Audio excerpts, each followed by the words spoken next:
D K Shivakumar ಅವರು ಮುಖ್ಯಮಂತ್ರಿ ಆಗ್ಬೇಕನ್ನುವಂತ ಅಪೇಕ್ಷೆ ತೀರ್ಮಾನ ಆಗೋಗಿದೆ. ಸೆಷನ್ ಆಗಿ ಬಡ್ಜೆಟ್ ಆದ ತಕ್ಷಣ ಮಾಡ್ತಾರೆ. ಸಿದ್ದರಾಮಯ್ಯನವರು ಅದಕ್ಕೆ ಒಪ್ಪಿಗೆ ಕೊಡ್ತಾರೆ ಅಂತ ಅನ್ಸುತ್ತೆ. ಒಪ್ಪಿಗೆ ಕೊಡಕ್ ಅವ್ರದೇ ಸ್ವಂತ ಆಸ್ತಿ ಅಲ್ವಲ್ಲ, ಅವ್ರ ಪಾರ್ಟಿ ಏನಲ್ಲ ಇದು ಕಾಂಗ್ರೆಸ್ ಪಾರ್ಟಿ. ನಾವೇನೋ ಪ್ರಕಾರ ಅಧಿವೇಶನ ಮುಗಿದ ತಕ್ಷಣ ಆಗ್ಬಹುದು ಅಂತ ಹೇಳಿ 100%.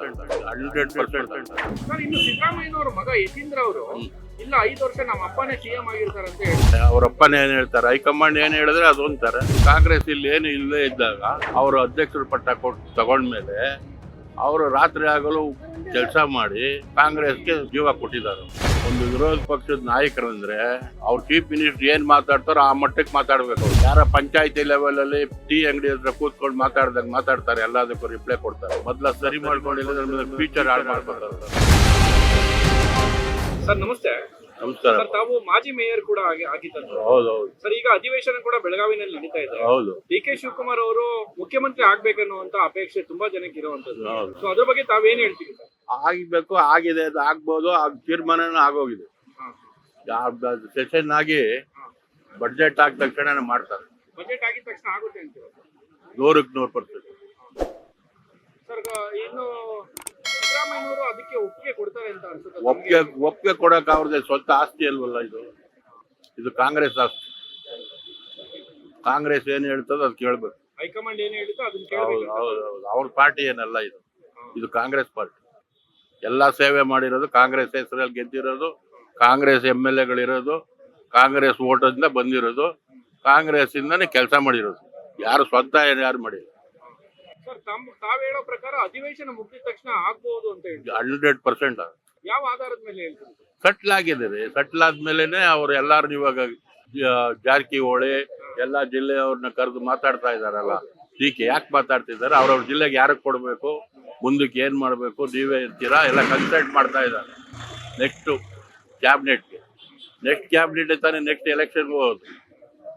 ಅದಕ್ಕೆಲ್ಲ ಇವಾಗ ರೆಡಿ ಆಗ್ಬೇಕು. ಆ ಪಾರ್ಲಿಮೆಂಟ್ ಎಲೆಕ್ಷನ್ ಬರುತ್ತೆ, ಅದಕ್ಕೆಲ್ಲ ರೆಡಿ ಆಗ್ಬೇಕಲ್ಲ.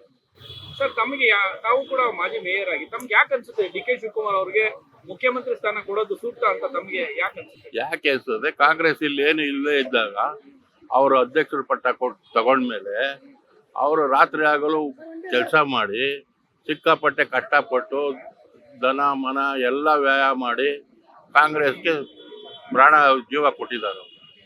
ಆದ್ರಿಂದ ಅವ್ರು ಕೊಡ್ಬೇಕು. ಸರ್, ಇನ್ನು ಡಿ ಕೆ ಶಿವಕುಮಾರ್ ಅವರು ತಾವು ಹೇಳೋ ಪ್ರಕಾರ ಅಧಿವೇಶನ ಮುಗಿದ ನಂತರ ಅವ್ರಿಗೆ ಸಿಎಂ ಪಟ್ಟ ಕೊಡೋದು ಗ್ಯಾರಂಟಿ ಅಂತ ಹೇಳ್ತೀವಿ. ಅದಾಗ್ಬೇಕು, ಇಲ್ಲ ಅಂದ್ರೆ ಬಡ್ಜೆಟ್ ಆಗ್ಬೇಕು. ಎರಡರಲ್ಲಿ ಒಂದು. ಬಡ್ಜೆಟ್ ಆಗ್ಬೇಕು ಅಥವಾ ಸರ್ ಅಷ್ಟೇ. ಬಡ್ಜೆಟ್ ಆದ ತಕ್ಷಣ ಆಗುತ್ತೆ ಅಂತ ಹೇಳಿ. ಸರ್, ಅವ್ರು ಬಂದ ನಂತರ ಏನ್ ನಿರೀಕ್ಷೆ ಏನ್ ಮಾಡ್ಬೋದು ಸರ್? ಕಾಂಗ್ರೆಸ್ ನಲ್ಲಿ ಏನೆಲ್ಲ ಬದಲಾವಣೆ, ಕಾಂಗ್ರೆಸ್ ನಲ್ಲಿ ಅಭಿವೃದ್ಧಿ ಕುರಿತು ಏನ್ ನಿರೀಕ್ಷೆ ಮಾಡ್ಬೋದು? ಕಾಂಗ್ರೆಸ್ ನಲ್ಲಿ ಏನ್ ಪ್ರೋಗ್ರಾಮ್ ಹಾಕಿದ್ದಾರೆ, ಇವತ್ತೇನೇನ್ ಕಾರ್ಯಕ್ರಮ ಹಾಕಿದ್ದಾರೆ ಕಂಟಿನ್ಯೂ ಮಾಡ್ತಾರೆ. ಬಡ್ಜೆಟ್ ನೋಡ್ಕೊಂಡು ತಾನೇ ಮಾಡ್ಬೇಕು. ಹೌದು. ಈಗ ಕಾಂಗ್ರೆಸ್ 70 ವರ್ಷದಲ್ಲಿ 50 ಲಕ್ಷ ಕೋಟಿ ಸಾಲ ಮಾಡಿತ್ತು ಹಿಂದೆ. HAL, ITI, BEL ಎಲ್ಲ ಮಾಡಿದ್ದಾರೆ. ಇವತ್ತು ಆ ಪ್ರಾಪರ್ಟಿ ಮಾರ್ಬಿಟ್ರೆ ಅದಕ್ಕೆ 4 ಲಕ್ಷ ದುಡ್ಡು ಬರುತ್ತೆ. ಜಾಗ HMT, BEL, ITI, HAL ಜಾಗ ಎಲ್ಲ ಅವಾಗಲೇ ಮಾಡಿತ್ತಾನೆ. ಕಾಂಗ್ರೆಸ್ ಸರ್ಕಾರದಲ್ಲಿ ಮಾಡಿದ್ರು. ಹೌದು. ಆದ್ರೆ ಹಿಂದೆ ಇದನ್ನ ಸೆಂಟ್ರಲ್ ಗೌರ್ಮೆಂಟ್ ಎಲ್ಲೆಲ್ಲೋ ಮಾಡಿದ್ದಾರೆ. ಇವ್ರು 200 ಕೋಟಿ ಖರ್ಚು ಮಾಡಿದ್ದಾರೆ. ಈಗ BJP ಗೌರ್ಮೆಂಟ್ ಯಾವ್ದಕ್ಕೆ ಹಾಕಿದ್ದಾರೆ ಅಂತ ನಮ್ಗೆ ಹೇಳಿ, ನಮ್ಗೆ ಇದು ಮಾಡಿದ್ದಾರೆ ಅಂತ ಯಾವ್ದಕ್ಕೆ ಇನ್ವೆಸ್ಟ್ ಮಾಡೋರು ಅಂತಾನೆ ಹೇಳ್ತಾ ಇಲ್ಲ. ನಾವೇನ್ ಮಾಡೋಣ? ಸರ್, ಇನ್ನು ಸಿದ್ದರಾಮಯ್ಯನವರ ಮಗ ಯತೀಂದ್ರ ಅವರು ಇಲ್ಲ 5 ವರ್ಷ ನಮ್ಮ ಅಪ್ಪನೇ ಸಿಎಂ ಆಗಿರ್ತಾರೆ ಅಂತ ಹೇಳ್ತಾರೆ. ಅವ್ರು ಏನ ಅವಾಗ ಹೇಳಿದ್ರು, ಇವಾಗ ಹೇಳಲ್ಲ. ಇವಾಗ ಏನ್ ಹೇಳ್ತಾರೆ, ಅವ್ರಪ್ಪನ ಏನ್ ಹೇಳ್ತಾರೆ, ಹೈಕಮಾಂಡ್ ಏನ್ ಹೇಳಿದ್ರೆ ಅದು ಅಂತಾರೆ. ಶಿವಕುಮಾರ್ ಏನ್ ಹೇಳ್ತಾರೆ, ಹೈಕಮಾಂಡ್ ಏನ್ ಹೇಳಿದ್ರೆ ಅದು ಅಂತಾರೆ ಅಷ್ಟೇ. ಸರ್, ಇನ್ನು ಕಡೆ ಪ್ರಶ್ನೆ, ವಿರೋಧ ಪಕ್ಷದ ನಾಯಕರಾದಂತ ಅಶೋಕ್ ಅವರು ಆಗೊಮ್ಮೆ ಏನಾದ್ರು ಡಿ ಕೆ ಶಿವಕುಮಾರ್ ಅವರು ಮುಖ್ಯಮಂತ್ರಿ ಆಗ್ಬಿಟ್ರೆ KPCC ಕಚೇರಿಗೆ ಬೀಗ ಹಾಕ್ಬಿಡ್ತಾರೆ ಅನ್ನುವಂತ ಒಂದು ಕಾಂಟ್ರವರ್ಸಿ ಹೇಳಿಕೆ ಕೊಡ್ತಾರಲ್ಲ. ಅವ್ರಿಗೆ ಜ್ಞಾನೋದಯ ಬುದ್ಧಿವಂತಿಕೆ ಇಲ್ಲ ರೀ. ಯಾರಿಗೆ? ಅಶೋಕ್ ಅವ್ರಿಗೆ. ಒಂದು ವಿರೋಧ ಪಕ್ಷದ ನಾಯಕರಂದ್ರೆ ಅದಕ್ಕೆ ಚೀಫ್ ಮಿನಿಸ್ಟರ್ಗೆ ಅರ್ಧ. ಅವ್ರ ಚೀಫ್ ಮಿನಿಸ್ಟರ್ ಏನ್ ಮಾತಾಡ್ತಾರೋ ಆ ಮಟ್ಟಕ್ಕೆ ಮಾತಾಡ್ಬೇಕು. ಅವ್ರು ಯಾರ ಪಂಚಾಯತಿ ಲೆವೆಲ್ ಅಲ್ಲಿ ಟೀ ಅಂಗಡಿ ಹತ್ರ ಕೂತ್ಕೊಂಡು ಮಾತಾಡ್ದಂಗೆ ಮಾತಾಡ್ತಾರೆ, ಎಲ್ಲದಕ್ಕೂ ರಿಪ್ಲೈ ಕೊಡ್ತಾರೆ. Not correct. ಮೊದ್ಲ ಸರಿ ಮಾಡ್ಕೊಂಡಿಲ್ಲ ಫ್ಯೂಚರ್ ಹಾಳು ಮಾಡ್ಕೋತಾರ. ನಾನು ಹೇಳ್ತೀನಿ. ಸರ್, ಇನ್ನು ಕಡೆ ಪ್ರಶ್ನೆ ಸರ್, ಈಗ ಮುಖ್ಯಮಂತ್ರಿ ಆಗಿ ಡಿ ಕೆ ಶಿವಕುಮಾರ್ ಅವರಿಗೆ ಅಧಿವೇಶನ ಆದ ನಂತರ ಆಗೊಮ್ಮೆ ಮುಖ್ಯಮಂತ್ರಿ ಪಟ್ಟ ಕೊಟ್ಟಿದ್ದೇ ಆದರೆ 2028ರ ಚುನಾವಣೆಯಲ್ಲೂ ಕೂಡ ಮತ್ತೆ ಕಾಂಗ್ರೆಸ್ ಅಧಿಕಾರಕ್ಕೆ ಬರುತ್ತಾ ಅಥವಾ ಕಾಂಗ್ರೆಸ್ ನಲ್ಲಿ ಏನಾದ್ರೂ ಬಣದ ರಾಜಕೀಯ ಸ್ಟಾರ್ಟ್ ಆಗುತ್ತಾ? ಈಗ ಬಣ ಎಲ್ಲ ಇದ್ದೇ ಇರುತ್ತೆ. ಏನಂದ್ರೆ ಇಷ್ಟು ವರ್ಷನೂ ರಾಜಕೀಯದ ಮೇಲೆ ರಾಜಕೀಯ ನಡೀತಾ ಇತ್ತು. ಇವಾಗ ಬಿಜೆಪಿ ಏನಂದ್ರೆ 2 ಅಸ್ತ್ರ ಇಟ್ಟಿದ್ದಾರೆ. ಒಂದು ಇಡಿ, ಒಂದು ಇನ್ಕಮ್ ಟ್ಯಾಕ್ಸು, ಒಂದು ಇದು. ಅದನ್ನು ಬೆದರಿಸಿ ಇವತ್ತು ಬಿಜೆಪಿಲಿ ಎಂಪಿಗಳೇ 180 ಜನ ಕಾಂಗ್ರೆಸ್ನವ್ರಿದ್ದಾರೆ. ಒಂದು ಸಮಯ ಬಂದ್ರೆ ಅವರೆಲ್ಲ ವಾಪಸ್ಸೇ ಬಂದ್ಬಿಡ್ಬೋದು, ಯಾರಿಗೂ ಗೊತ್ತು. ರಾಜಕೀಯ ಏನಾಗುತ್ತೆ ಅಂತಲ್ಲ. ಇವಾಗ ಇಂಟರ್ನ್ಯಾಷನಲ್ ರಾಜಕೀಯದಲ್ಲೂ ಟ್ರಂಪ್ ಇವಾಗ ಬೇರೆ ಆಗಿದ್ದಾರೆ. ಇವಾಗ ನೋಡಿ ಎಲ್ಲ ಫೈನಾನ್ಸ್ ಎಲ್ಲ ವಿಡ್ರಾ ಮಾಡ್ಬಿಟ್ಟು ಶೇರು ರೂಪಾಯಿ 90ಕ್ಕೆ ಬಂದ್ಬಿಡ್ತು. Value ಬಿದ್ದೋಯ್ತು, ನೋಟಿನ value. ಏನೇನಾಗುತ್ತೆ ಹೇಳಕ್ ಬರೋದಿಲ್ಲ, ಗ್ರಾಚಾರ. ಸರ್, ಈಗ ಡಿ ಕೆ ಶಿವಕುಮಾರ್ ಅವರು ಮುಖ್ಯಮಂತ್ರಿ ಆದ್ರೆ ಸಂಘಟನೆ ವಿಚಾರದಲ್ಲಿ ಇನ್ನೂ ಒಂದಷ್ಟು ಫೋರ್ಸ್ಫುಲಿ ಸಂಘಟನೆ ಇನ್ನೂ, ಯಾಕಂದ್ರೆ ಡಿ ಕೆ ಶಿವಕುಮಾರ್ ಅವರು ಹೇಳಿ ಕೇಳಿ ಸಂಘಟನಾ ಚದುರ ಅಂತ ಕರ್ಸ್ಕೊಂಡಿರುವಂತದ್ದು ಆಗುತ್ತೆ ಸರ್, ಹೆಂಗಾಗುತ್ತೆ ಸರ್ ಕಾಂಗ್ರೆಸ್ ನಲ್ಲಿ? ಮಾಡಬೇಕು. ಕಾಂಗ್ರೆಸ್ ಜನಗಳಿಗೆ ಮಂದಟ್ಟು ಮಾಡಬೇಕು. ಇವತ್ತು ಬಿಜೆಪಿ ಏನ್ ನಡೀತಾ ಇದೆ, ಮಾಧ್ಯಮದಿಂದ ನಡೀತಾ ಇದೆ. ಇವತ್ತು ನಾನ್ ಗೊತ್ತಿದ್ದಂಗೆ ವಿರೋಧ ಪಕ್ಷ ಮಾಧ್ಯಮನೇ. ಬಿಜೆಪಿ ಎಲ್ಲ ವಿರೋಧ ಪಕ್ಷ ಇಲ್ಲಿರೋದು, ಮಾಧ್ಯಮನೇ ವಿರೋಧ ಪಕ್ಷ. ಎಲ್ಲ ಅವ್ರು ಹೇಳಿದ್ದನ್ನ ಅವ್ರು ಕೇಳ್ತಾರೆ ಅಷ್ಟೇ. ಸರ್, ಇನ್ನು 2028ರ ಚುನಾವಣೆಗೆ ಎಚ್ ಡಿ ಕುಮಾರಸ್ವಾಮಿ ಅವರು ಒಂದು ಹೇಳಿಕೆ ಕೊಟ್ಟರು. ಬಿಹಾರ ಚುನಾವಣೆ ಮಾದರಿನಲ್ಲೇನೆ ನಾವು ಕೂಡ 2028ರಲ್ಲಿ ಬಿಜೆಪಿ ಜೆಡಿಎಸ್ ಅಧಿಕಾರ ರಚನೆ ಮಾಡ್ತೀವಿ ಅಂತ ಹೇಳಿ. ಅವ್ರು ಯಾವತ್ತು ಹೇಳಿಲ್ಲ. ಯಾರು ಗೌರ್ಮೆಂಟ್ ಬಂದ್ರೆ ಅದಕ್ಕೆ ಅವ್ರ ಬಾಲ. ಕಾಂಗ್ರೆಸ್ ಬಂದ್ರೆ ಅದಕ್ಕೂ ಇರ್ತಾರೆ, ಬಿಜೆಪಿ ಬಂದ್ರೆ ಅದಕ್ಕೂ ಇರ್ತಾರೆ. ಎಲ್ಲೋದ್ರೆ ನಮ್ಗೆ ಚೀಫ್ ಮಿನಿಸ್ಟರ್ ಕೊಡಿ ಅಂತ ಕೇಳ್ತಾರೆ ಅವ್ರು, ಅಷ್ಟೇ. ಸರ್, ಇನ್ನು ಕಡೆಯದಾಗಿ ಸರ್, ಡಿ ಕೆ ಶಿವಕುಮಾರ್ ಅವ್ರ ಬಗ್ಗೆ ಏನ್ ಹೇಳ್ತೀರಾ? ಏನಿಲ್ಲ, ಅವರು ಸ್ವಂತ ದುಡಿತಾರೆ, ಪಾರ್ಟಿಗೋಸ್ಕರ ಕಷ್ಟಪಡ್ತಾರೆ. ಜನಗಳಿಗೆ ಎಷ್ಟು ಸಾಧ್ಯನೋ ಅಷ್ಟು ಸೇವೆ ಮಾಡ್ತಾರೆ ಅವರು. ಬೇರೆ ಮುಖ್ಯಮಂತ್ರಿ ಆಗೋದ್ರ ಕುರಿತು ಕಡೆಯದಾಗಿ ಹೇಳೋದು? ಡೆಫಿನೆಟ್ 100% ಆಗ್ತಾರೆ. ಅಧಿವೇಶನ ನಂತರ ಹೌದು, ಡಿಸಿಷನ್ ಆಗೋಗಿದೆ.